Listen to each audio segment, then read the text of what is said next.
Coming up on this episode of Poker Jeezus. He reveals the 9-7-5-3 suited in spades to his 7. What the fuck are you doing?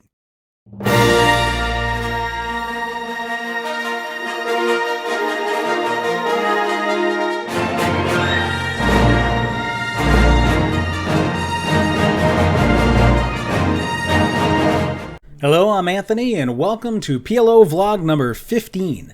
I wanted to respond to some viewers of my last vlog, number 14.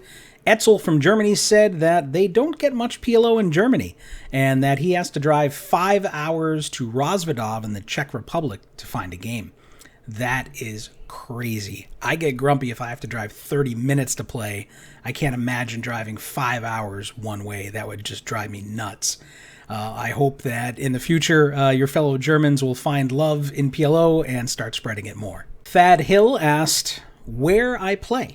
And up to about 4 or 5 months ago, I mostly played live here in the Tampa area at the Tampa Hard Rock and at Tampa Greyhound Track. They have a wild game on Mondays that will see, 4, 5, 6 tables of insane 1-2 PLO with a $5 mandatory button straddle.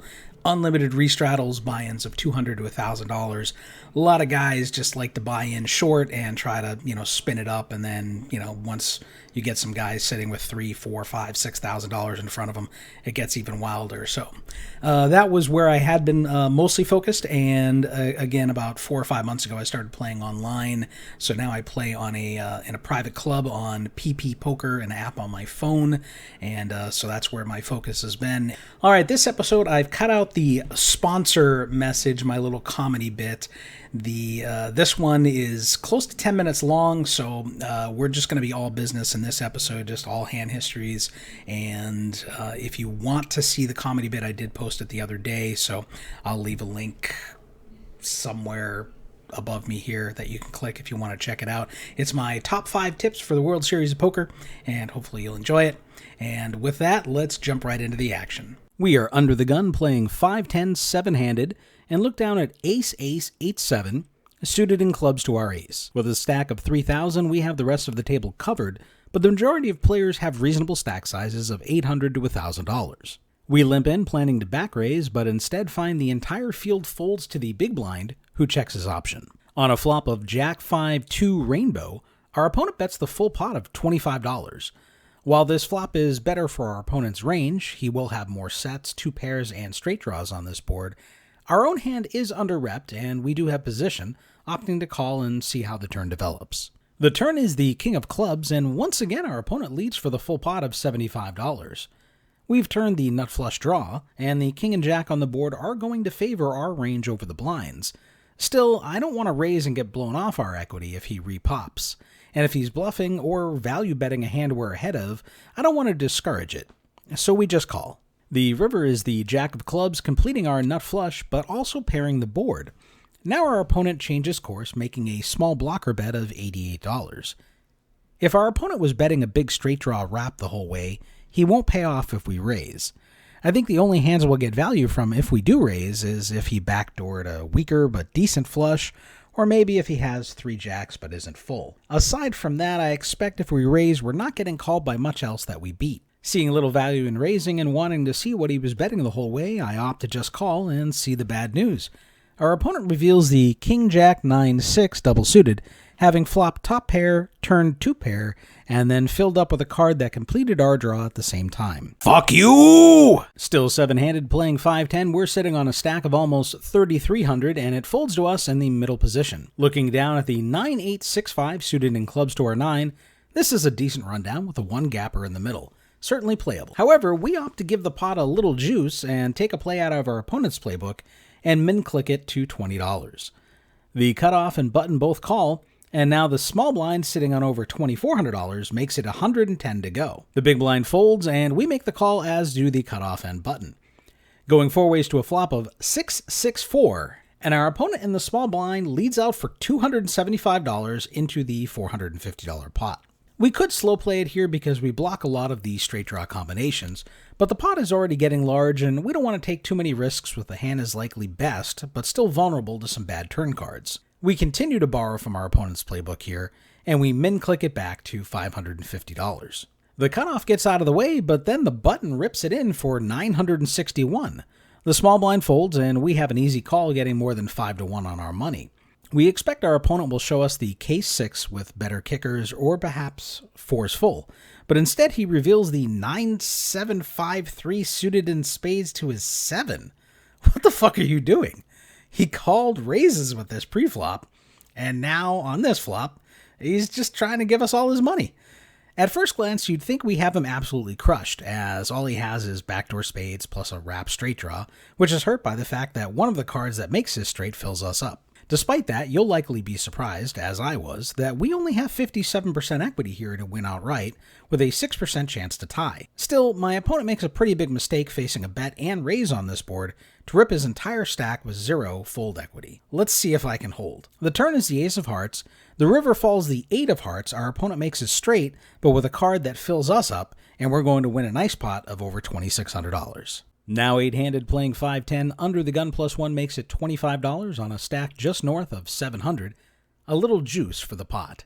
It folds to the cutoff, who repops it to $75, sitting on a stack a little over $500. The button folds, and in the small blind we look down at the ace-ace 8-3 double suited in diamonds and clubs. With double suited aces against 2 short stacks, we aren't concerned about being out of position. There is the big blind to be worried about, as he has a stack of 1900. But he's going to be hard-pressed to continue if we re-raise here, because the betting winds up being reopened if the short stacks will get it in, and then I'll be able to repot and he'd be forced to play for his entire stack. So we make it 260, and both the big blind and the original raiser let it go, but the cutoff cold calls my raise, leaving himself less than half a pot-sized bet behind. The flop falls 9-7-5 with 2 diamonds and 1 heart, with an overpair, the nut flush draw, and a blocker to the straights, plus a pot larger than our opponent's remaining stack. We bet our opponent's remaining stack size of $260, and he gets it in. An interesting twist as our opponent reveals the ace-8-7-4 double suited in spades and diamonds. While his diamonds are no good unless he catches perfect for a straight flush, he does have a gut shot straight draw we don't block, and he can also make some 2 pairs to pull ahead. I can't fault my opponent for getting it in after the flop, but unluckily for him it was a flop that looked more promising than it actually is, given he's running into the better flush draw. With 70% equity, things are looking good for us, and when the turn falls the queen of diamonds, it's already all over. A meaningless 4 of spades on the river changes nothing, and we take it down. 8-handed playing 5-10, there's 1 limper to us, and in the hijack we look down at the ace-queen-8 deuce, double suited in diamonds and spades. I love playing suited aces if I can cheaply, but this hand is relatively weak other than that. We have some high card strength with the ace and queen, giving us Broadway and full house possibilities that are good, but the 8 and deuce drag down our hand significantly. We limp along hoping to see a cheap flop, the cutoff and small blind oblige, but then the deep stack guy in the big blind who covers the table with a stack approaching $5,500 makes it $70 to go. The 2 limpers both call, and we sigh call, expecting the 2 opponents behind us won't get overly frisky. Both of them fold, and we go 4 ways to a promising-looking flop of 10-9-7 with 2 diamonds and 1 spade. When it checks to us, we have an easy bet. This flop is terrible for the pre-flop raiser's range in general, and when you factor in we not only have the nut flush draw, but also 2 cards that block the straight or straight draws, we can apply max pressure and bet the full pot of $300. To our surprise, the original raiser makes the call. The other 2 opponents get out of the way, and we go heads up to a turn, which comes the 2 of hearts. There's 900 in the pot, and our opponent once again checks it over to us. We could continue barreling here, but if our opponent comes over the top, we'll need to call off our entire stack with 1 card to come, trying to hit our draw against one of the only players at the table who can stack us. We opt to check it back and see a river for free, since we do have position and our opponent will be forced to act first. The river falls the 8 of hearts, promoting us to 2 pair, but also putting a 4-liner to the straight on the board. If our opponent just has aces here, he isn't going to call a bet. And if he has side cards that allowed him to continue on this flop, we'll get looked up if he has the straight. So when he checks to us, we opt to take our thin showdown value and check it back. He shows the King-King 10-7 no suits. I hate his re-raise out of position pre-flop against a deep stacked field.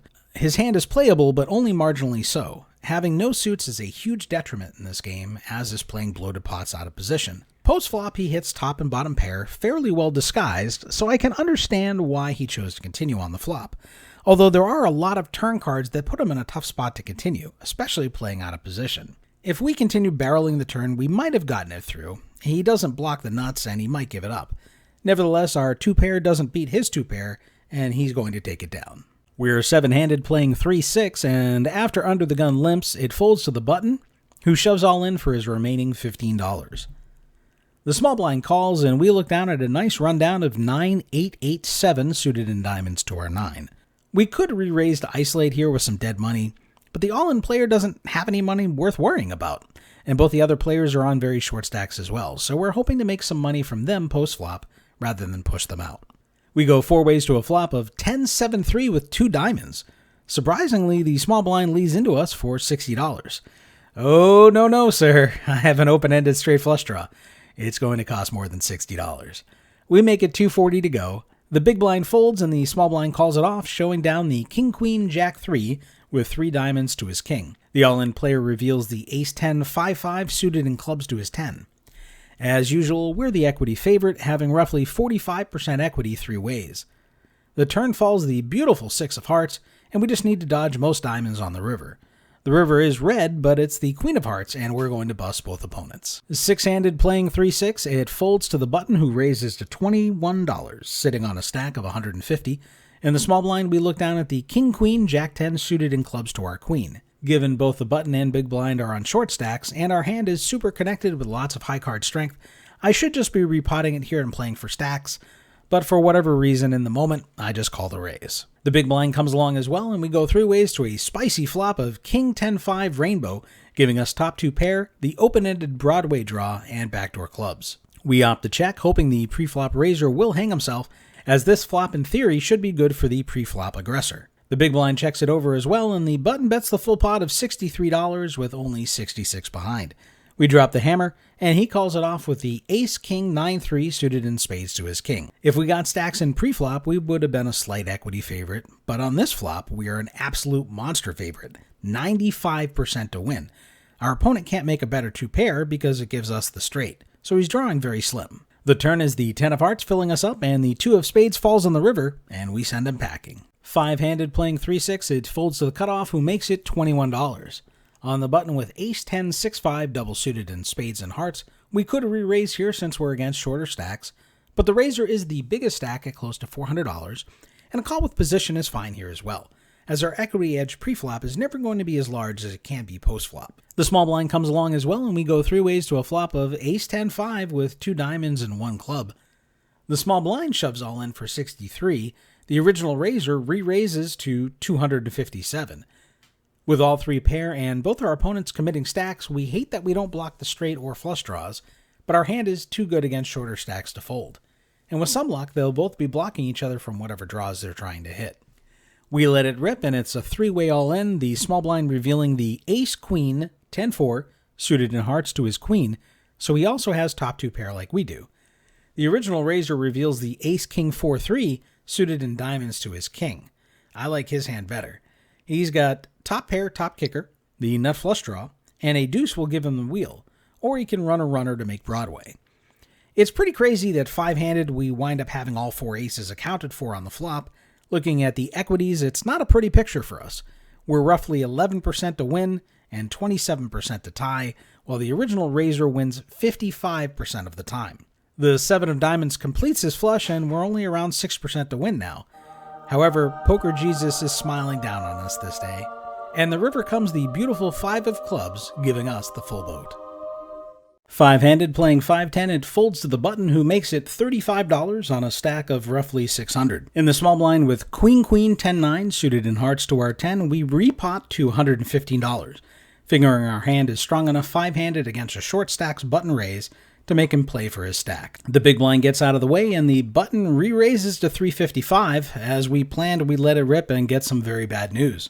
Our opponent is at the top of their range, showing down the Ace King 10 with 3 clubs. This is a disaster for us, as we only have 34% equity.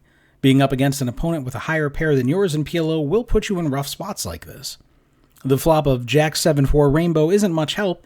It gives us a gut shot straight draw and backdoor heart, but not much else to go on, dropping us to 31% equity. However, once again, Poker Jesus smiles down on us, and the 8 of diamonds on the turn leaves our opponent drawing dead. Hey, I'm allowed to get lucky once in a while too, you know.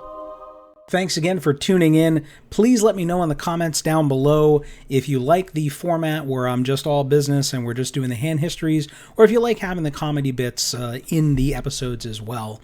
And that way I can know moving forward what you'd like to see. And if you have any questions, of course, leave those down below as well, and we will see you in the next episode. And now a word from Vanessa K. Polk, semi-unretired heads-up legal expert. You know, after watching a video like this, sometimes I'll like it, sometimes I'll leave a comment, and sometimes I'll subscribe. Sometimes I'll even do all three.